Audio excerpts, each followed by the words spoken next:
Assalamualaikum warahmatullahi wabarakatuh. Ketemu lagi sama Ibu ya untuk di pertemuan ke-12. Tanggung jawab kepada klien. Oke, jangan lupa seperti biasa absennya dilihat ya, jangan sampai ketinggalan. Oke. Pada sehat semuanya hari ini. Tidak, mudah-mudahan semuanya pada hadir ya. Kalau udah hadir enak kan semuanya, jadi nggak apa nanti nggak ada yang ibu saya nggak ngerti, ibu saya nggak paham gitu untuk materi yang hari ini. Jadi nanti disimak video selanjutnya ya, tapi ibu nggak akan lama ini, kayaknya juga slide-nya cuma sebentar seperti biasa, slide-nya cuma sedikit maksudnya gitu ya. Kita lihat di pertemuan ke-12 ini kita bahas mengenai tanggung jawab kepada klien. Nah, ini tetap kita bahas tentang di kode etik akuntan ya. Ibu ambil materi-materi ini, Ibu kumpulkan banyak-banyak, tapi Ibu rangkum sedikit ya untuk materi untuk pertemuan ke-12 paling cuman ada 13 slide. Ya, siapa itu klien? Klien itu adalah pihak yang menggunakan jasa kita. Jasa kalau misalnya menggunakan barang kita itu artinya konsumen ya, tapi kalau jasa itu biasanya disebut dengan klien. Nah, bagaimana seorang akuntan atau seorang auditor itu dia bisa bertanggung jawab terhadap klien. Oke, nah, ini ada learning outcomes yang diharapkan ya, seperti apa. Oke, ya, kita lihat di sini. Ini, oke. Lingkup tanggung jawab akuntan publik kepada klien. Ya, hebat banget ya seorang akuntan publik punya klien gitu. Ini benar-benar harus dipertahankan ya, bagaimana seseorang bisa menjadi seorang klien itu, jangan sampai si klien itu kabur ke tempat lain atau ke akuntan publik yang lain. Kalau seorang klien sudah puas dengan kita, nanti terjadi repeat order, lumayan rezeki masuk terus. Nah, bagaimana seorang akuntan publik itu biar dia bisa mempertahankan klien-kliennya? Tentunya seorang akuntan publik itu mempunyai beberapa tanggung jawab yang harus dijunjung tinggi. Yang pertama itu ada moral, ada sosial, ada profesional. Moral itu seperti apa?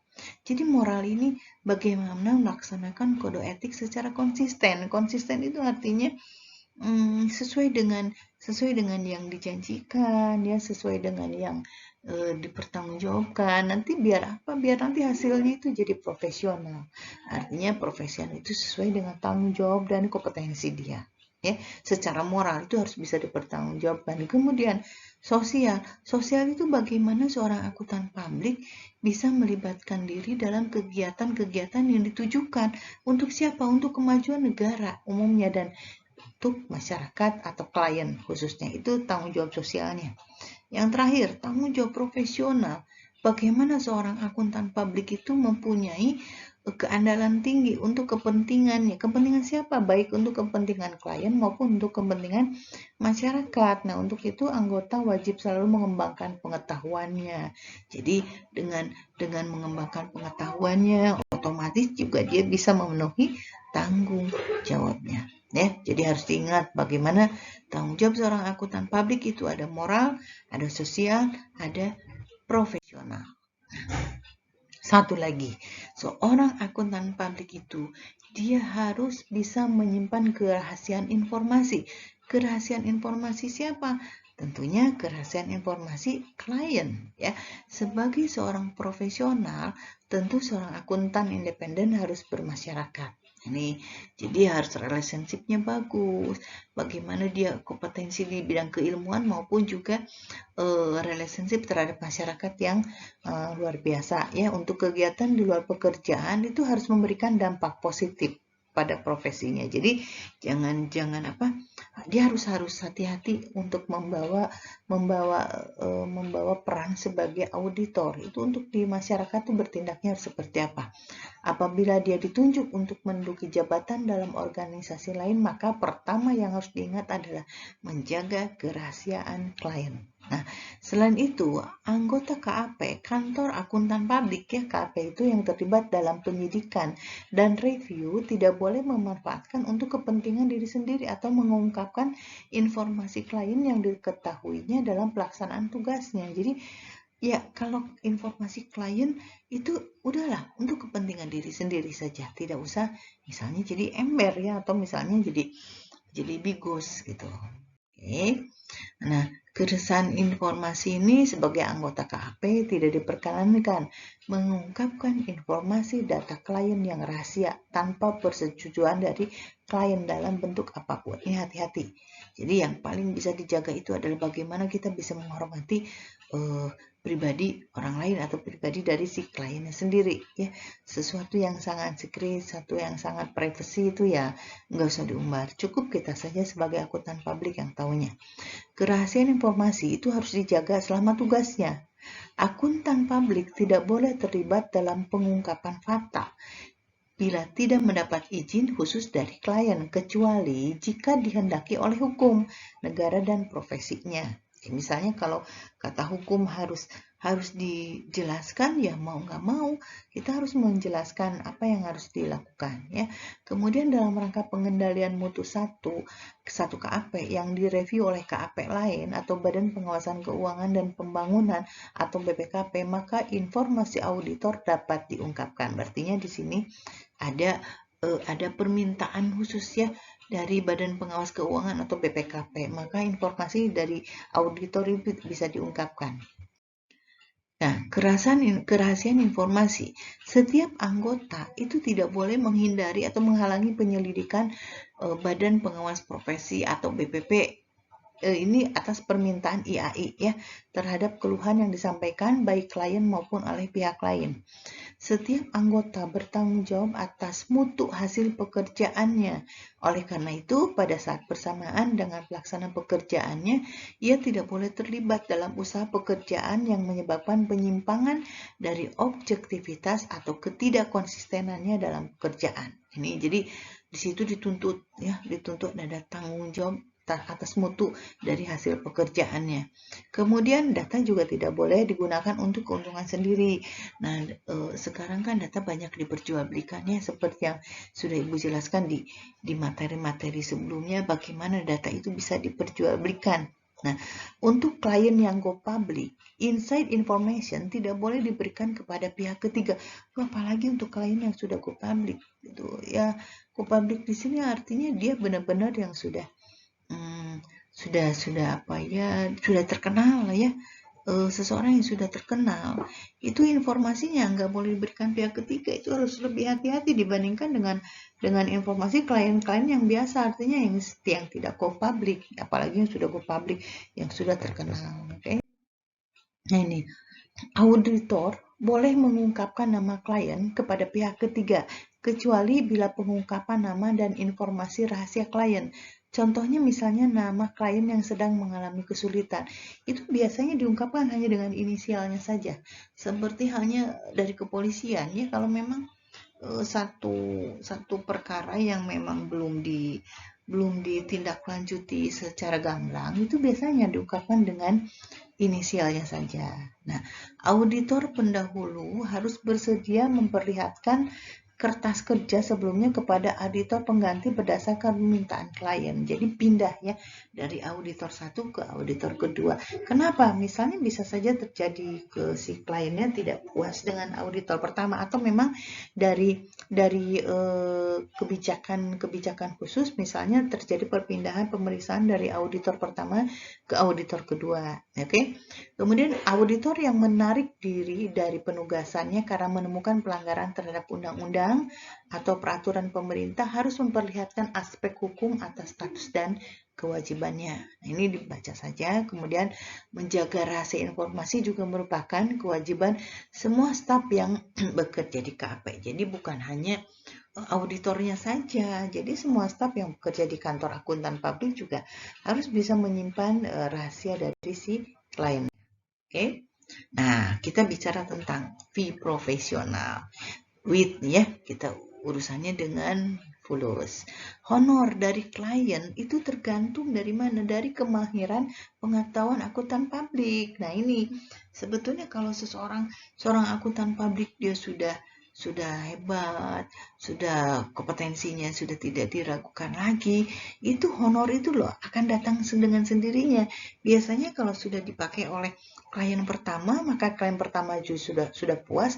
Si klien pertama ini akan bilang ke klien selanjutnya bahwa si auditor A itu bagus loh cara kerjanya. Itu nanti akan beritanya dari mulut ke mulut gitu. Bahwa si akuntan publik ini ternyata mahir karena pengetahuannya yang hebat. Nah, kewajaran pekerjaannya artinya dari sifat, batasan atau ruang lingkupnya dan pentingnya pekerjaan itu juga tergantung dari situ honornya. Nah, fee jasa profesional itu tidak boleh tergantung pada hasil atau temuan pelaksanaan jasa tersebut. Jadi, tapi tergantung kepada keprofesional kita sebagai akuntan. Akuntan publik dilarang menerima keuntungan lain dalam jumlah honor tidak boleh tergantung pada manfaat yang akan diperoleh klien. Artinya di sini tidak boleh ada gratifikasi, sogok menyogok gitu ya. Entahlah mungkin dalam prakteknya itu mungkin bisa saja disiasati, tapi kan kalau namanya Indonesia mah seperti begitu ya.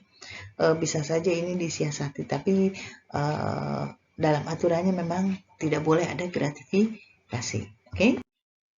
Nah, fee profesional, anggota KAP tidak diperkenankan mendapatkan klien dengan cara menawarkan fee yang sudah merusak cita profesi. Jadi, misalnya, oke lah, saya mintanya sekian. Oh, nanti terjadi tawar-menawar yang nggak bisa seperti begitu. Semakin kompetensi kita, kemampuan kita semakin tinggi, itu klien juga akan bisa menghargai kita tinggi. Jadi, kembali lagi, apakah kita kompetensinya tinggi atau tidak? Keprofesional kita itu bisa diandalkan atau tidak ya. Nah, pasal 6 di Kode Etik Akuntan Indonesia dicantumkan larangan bagi akuntan publik menerima fee lain selain audit fee. Nah, ini tapi pada prakteknya mungkin bisa yang bilang tadi ya tahu sama tahu, tapi cobalah sebagai auditor kita ikutin aja aturan yang berlaku, jadi jangan sampai nama kita tercoreng akibat dari kelakuan kita sendiri. Oke? Sebagaimana diketahui bahwa dalam audit atas laporan keuangan, auditor dapat memberikan pendapat wajar tanpa pengecualian. Wajar dengan pengecualian, tidak wajar atau tidak memberikan pendapat. Nah, itu nanti audit fee itu tidak boleh berdasarkan jenis pendapat yang dikeluarkan. Jadi, oh pendapat saya itu begini. Karena apa? Saya kan tahu nih, misalnya perusahaan ini ngasih fee-nya gede, berarti pendapat saya juga harus lebih banyak. Tapi kalau perusahaan ini fee-nya sedikit, pendapat saya sedikit-sedikit aja deh. Ngapain dia cuma ngasih fee-nya cuma sedikit. Nah, itu tolong dihindari untuk hal yang seperti begitu ya. Kita lebih profesional saja.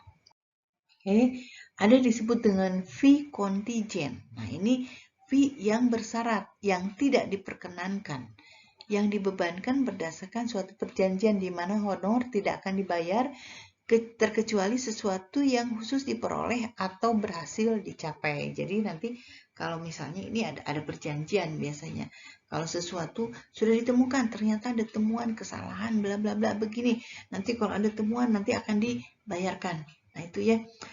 Itu nanti fee kontingent. Nah, itu juga sebetulnya harus dihindari. Honor didasarkan pada persyaratan penemuan akan berhasilnya jasa AP. Nah, ini juga dihindari. Jadi nanti kesannya tidak profesional. Tidak boleh ditentukan bersyarat berdasarkan keputusan pengadilan atau keputusan Dirjen Perpajakan dalam hal jasa AP untuk perhitungan pajak. Nah, ini hubungannya nanti dengan pajak ya. Kalau misalnya untuk menghindari pajak, oke lah kita bikin auditornya perhitungan keuangannya seperti ini untuk menghindari pajak. Nah, itu juga tolong dihindari ya. Oke. Fee profesional, nominal fee pokok maupun fee kontingensi tidak diperkenankan dibicarakan eksternal maupun internal antar anggota. Jadi lebih baik hindarilah untuk yang bicara tentang masalah keuangan ya. Anggota KAP tidak diperkenankan untuk menetapkan fee kontingen apabila penetapan tersebut dapat mengurangi independensinya. Ini jadi jangan dipatok. Misalnya fee saya segini itu yang fee kontingen tadi yang tidak diperkenan. Boleh tapi tidak diperkenankan gitu ya.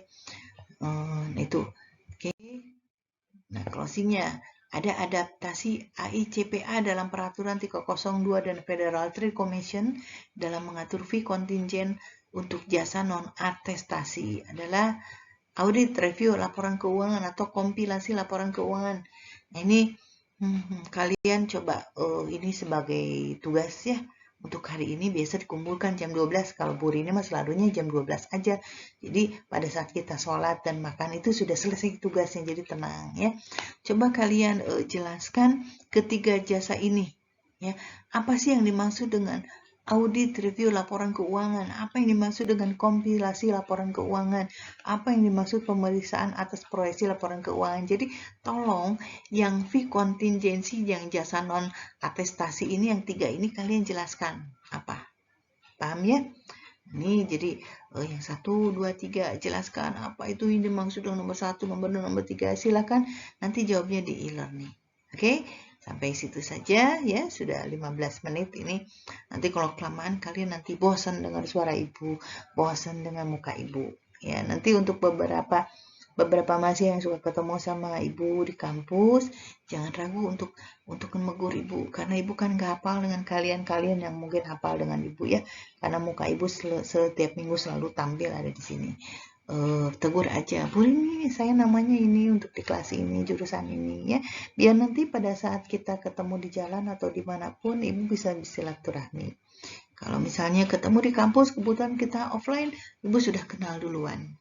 Oke, silakan kerjakan tugasnya, ditunggu biasa jam 12. Salam sehat buat semuanya, salam buat keluarga ya. Assalamualaikum warahmatullahi wabarakatuh.